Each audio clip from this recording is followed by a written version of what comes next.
Hello everyone guys, मेरा नाम है तुषार एंड आज की वीडियो में हम JNK इंडिया लिमिटेड के आईपीओ के बारे में बात करने वाले हैं। JNK India limited was incorporated in 2010 and is engaged in the design, manufacture, supply, installation and commission of process fired heaters, reformers and cracking furnaces. तो बेसिकली ये कंपनी स्थापित हुई थी 2010 में एंड ये company process fired heaters, reformers and cracking furnaces की designing, manufacturing, supplying, installation and commissioning का काम करती है। The company has completed projects in Andhra Pradesh, Assam, Bihar, Karnataka, Kerala, Maharashtra, Tamil Nadu and West Bengal and has implemented projects globally including in Nigeria and Mexico। तो इस company ने basically अपने काफी सारे प्रोजेक्ट्स कंप्लीट करे हैं काफी सारे स्टेट्स में एंड काफी सारे प्रोजेक्ट्स इन्होंने ओवरसीज यानी कि फॉरेन कंट्रीज में भी कंप्लीट करे हैं, जिनमें से अगर मैं कुछ स्टेट्स एंड कंट्रीज का नाम लूं तो वो है Andhra Pradesh, Assam, Bihar, Karnataka, Kerala, Maharashtra, Tamil Nadu and West Bengal, Nigeria and Mexico.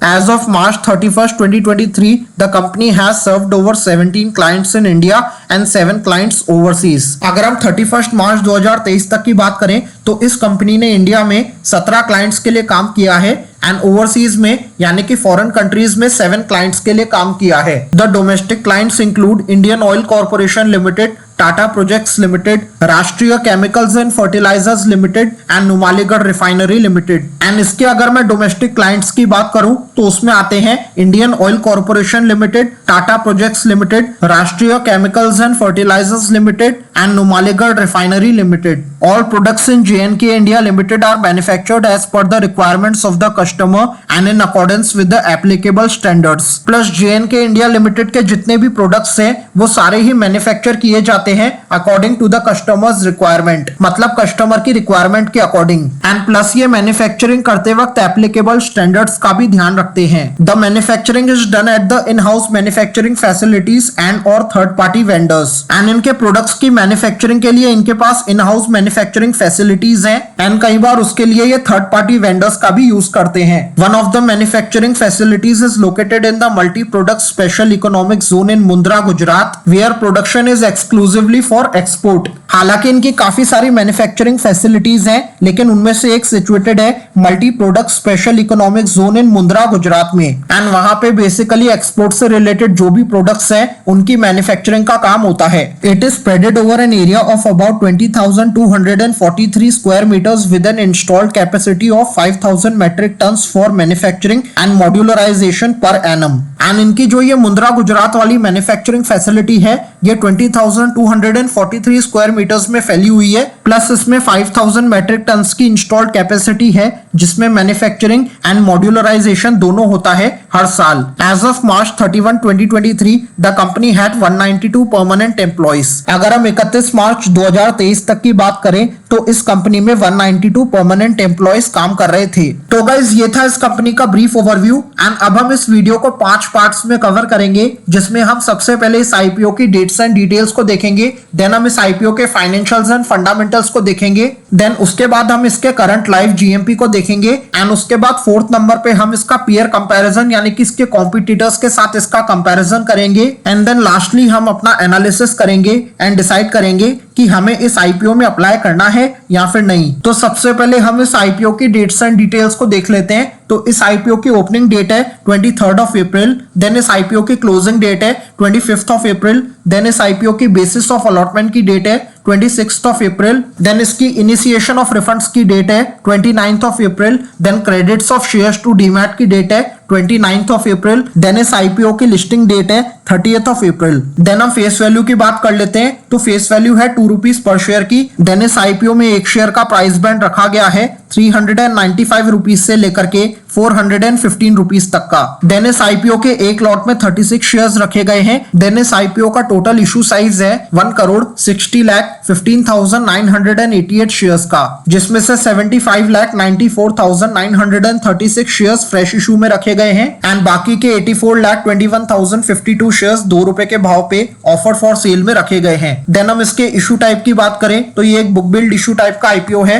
And इसकी लिस्टिंग BSE NSE के प्लेटफॉर्म पे होगी। देन हम इसकी शेयर होल्डिंग प्री इशू की बात करें तो वो है 4,83,92,000 की। Then share holding post issue हो जाएगी 5,59,86,936 की। देन हम बात कर लेते हैं कि आपको इस आईपीओ में अप्लाई करने के लिए कितने अमाउंट की रिक्वायरमेंट होगी। तो अगर आप रिटेल कैटेगरी में अप्लाई करना चाहते हैं तो आपको मिनिमम 1 लॉट के लिए अप्लाई करना होगा, जिसमें आपको 36 शेयर्स मिलेंगे एंड उसके लिए आपको 14,940 रुपीज का अमाउंट ब्लॉक करना होगा। देन अगर आप स्मॉल एचएनआई कैटेगरी में अप्लाई करना चाहते हैं तो आपको मिनिमम 14 लॉट्स के लिए अप्लाई करना होगा एंड उसमें आपको 504 शेयर्स मिलेंगे एंड उसके लिए आपको 2,09,160 रुपीज का अमाउंट ब्लॉक करना होगा। देन अगर आप बिग एचएनआई कैटेगरी में अप्लाई करना चाहते हैं तो आपको मिनिमम 67 शेयर्स के लिए अप्लाई करना होगा, जिसमें आपको 2,412 शेयर्स मिलेंगे एंड उसके लिए आपको 10,09,80 रुपीज का अमाउंट ब्लॉक करना होगा। देन हम बात कर लेते हैं कि कौन सी इन्वेस्टर कैटेगरी के लिए कितने शेयर्स ऑफर करे गए हैं। तो सबसे पहले अगर हम क्यूआईबी कैटेगरी की बात करें तो उनके लिए 50% of the total issue reserve रखा गया है। देन हम रिटेल कैटेगरी की बात करें तो उनके लिए 35% of the total issue reserve रखा गया है। देन हम एनआईआई एचएनआई कैटेगरी की बात करें तो उनके लिए 15% of the total issue reserve रखा गया है। देन हम प्रमोटर्स की होल्डिंग की बात कर लेते हैं। तो प्रमोटर्स की होल्डिंग प्री इशू यानी कि आईपीओ के आने के पहले रहेगी 94.56% की। देन पोस्ट इशू यानी कि आईपीओ के आने के बाद का डेटा हमारे पास यहाँ पे नहीं दिया हुआ है। देन उसके बाद हम इस आईपीओ के फाइनेंशियल्स एंड फंडामेंटल्स को देख लेते हैं। तो सबसे पहले अगर हम एसेट्स की बात करें तो एसेट्स में हमें अच्छी ग्रोथ नजर आ रही है, जो कि एक पॉजिटिव पॉइंट है। देन हम इसके रेवेन्यू की बात करें तो रेवेन्यू में हमें अच्छी खासी ग्रोथ नजर आ रही है, जो कि अगेन एक पॉजिटिव पॉइंट है। देन हम प्रॉफिट आफ्टर टैक्स की बात करें तो उसमें भी हमें अच्छी खासी ग्रोथ नजर आ रही है, जो कि अगेन एक पॉजिटिव पॉइंट है। देन हम नेटवर्थ की बात करें तो नेटवर्थ में भी बहुत ही अच्छी ग्रोथ है, जो कि अगेन एक पॉजिटिव पॉइंट है। देन हम रिजर्व्स एंड सरप्लस की बात करें तो रिजर्व्स एंड सरप्लस में भी अच्छी खासी ग्रोथ हमें दिख रही है, जो कि अगेन एक पॉजिटिव पॉइंट है। देन हम इसकी टोटल बोरोइंग की बात करें तो टोटल बोरोइंग भी लगातार अच्छी खासी स्पीड से हर साल ग्रो हो रही है, जो कि एक बहुत बड़ा नेगेटिव पॉइंट है। देन हम इसके केपीआईज यानी कि की परफॉर्मेंस इंडिकेटर्स को देख लेते हैं। तो इसका आरओई है 31.79% का, आरओसीई है 34.73% का, डेट ऑन इक्विटी रेशियो है 0.34 का, रिटर्न ऑन नेटवर्थ है 31.79% का, प्राइस ऑन बुक वैल्यू है 11.92 का,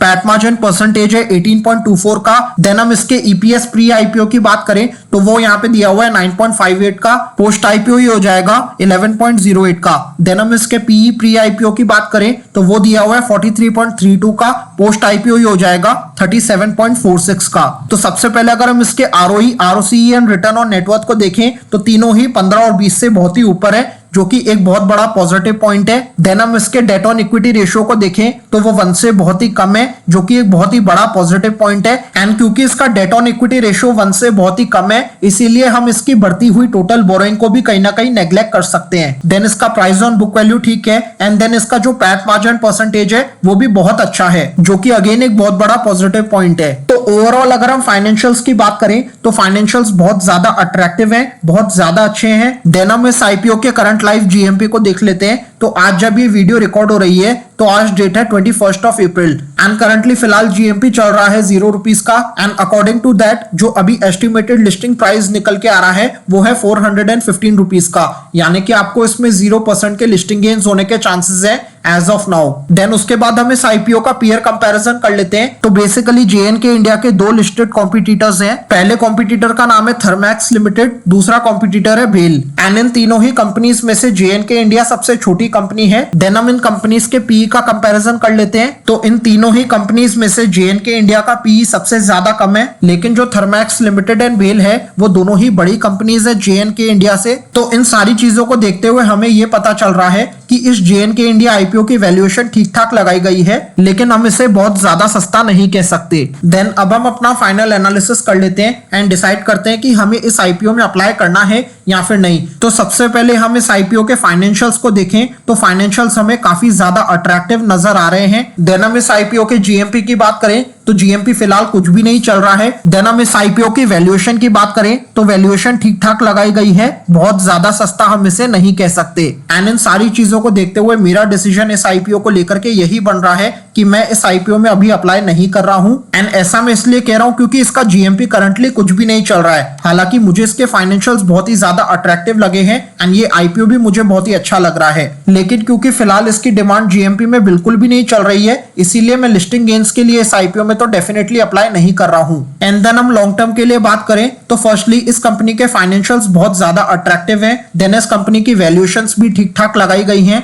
देन इस कंपनी का जो सेक्टर है वो भी बहुत ही अच्छा और सदाबहार सेक्टर है एंड इसीलिए मुझे पर्सनली ये कंपनी ठीक लग रही है लॉन्ग टर्म के हिसाब से। एंड ये मेरा डिसीजन इस आईपीओ को लेकर अभी की सिचुएशंस को देखते हुए है, लेकिन क्योंकि जीएमपी डेली बेसिस पे इंक्रीज और डिक्रीज होता रहता है एंड इस आईपीओ की क्लोजिंग डेट है 25th ऑफ अप्रैल, तो हो सकता है कि इस आईपीओ का जीएमपी 25th ऑफ अप्रैल तक बढ़ जाए। एंड इसीलिए मैं 24th ऑफ अप्रैल यानी कि इस आईपीओ की क्लोजिंग डेट से एक दिन पहले एक अपडेटेड वीडियो लाऊंगा इस आईपीओ को लेकर, जिसमें हम अपना फाइनल डिसीजन लेंगे कि हमें इस आईपीओ में फाइनली अप्लाई करना है या फिर नहीं। एंड उस वीडियो में हम पहले इस आईपीओ के करंट लाइव जीएमपी को देखेंगे, देन हम इसके लाइव सब्सक्रिप्शन स्टेटस को देखेंगे एंड देन ही डिसाइड करेंगे कि हमें इस आईपीओ में लिस्टिंग गेन्स के लिए अप्लाई करना है या फिर नहीं। एंड अभी का डिसीजन मैंने आपको बता दिया है कि फिलहाल मैं इस आईपीओ में अप्लाई नहीं कर रहा हूं एंड ये मेरा अपना पर्सनल डिसीजन है। मैं आपको कोई सलाह नहीं दे रहा हूं, कोई टिप नहीं दे रहा हूं। आप अपने फाइनेंशियल एडवाइजर से कंसल्ट करें एंड खुद भी एनालिसिस करें इस आईपीओ के बारे में एंड देन ही डिसाइड करें कि आपको इस आईपीओ में अप्लाई करना है या फिर नहीं। एंड आप में से कौन कौन इस आईपीओ में अप्लाई करने वाला है मुझे कमेंट सेक्शन में लिख करके जरूर बताइएगा। आई होप गाइस आपको ये वीडियो अच्छी लगी होगी। अगर सचमुच अच्छी लगी है तो इसे डेफिनेटली लाइक करें एंड ऐसी ही IPO stock market related videos देखने के लिए अभी हमारे चैनल को सब्सक्राइब करें एंड बेल आइकन को प्रेस करना ना भूलें।